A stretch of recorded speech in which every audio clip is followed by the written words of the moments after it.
January 20th. Trump signed a bill waiving the requirement for retired military personnel having to wait at least 7 years before taking a position in a civilian post, which would allow James Mattis to meet the requirements for Secretary of Defense.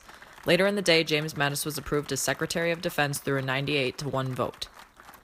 An executive order was signed that would require executive agencies to cooperate during the process of repealing the Affordable Care Act. January 21st. There were no known executive orders or decisions made. January 22nd. News coverage was mainly focused on crowd-size comparison between Trump's inauguration and the women's marches, but no executive orders or major decisions were made.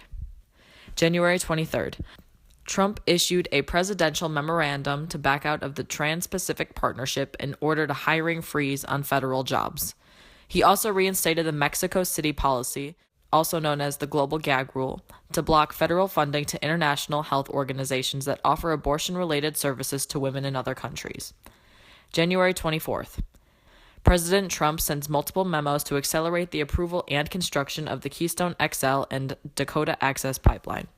The House of Representatives passes H.R. 7, which states, none of the funds authorized or appropriated by federal law shall be expended for health benefits coverage that includes coverage of abortion. January 25th. President Trump signed an order to start the immediate construction of the wall along the border of Mexico. He also signed another order to withhold federal funding to sanctuary cities.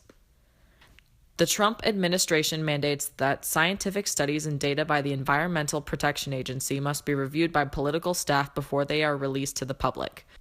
January 26th. The upcoming meeting between President Trump and President Enrique Peña Nieto to discuss the building of the wall was canceled. No concrete policies were introduced. For more daily wrap-ups and updates on Trump's executive orders, be sure to check out TrackTrump.com.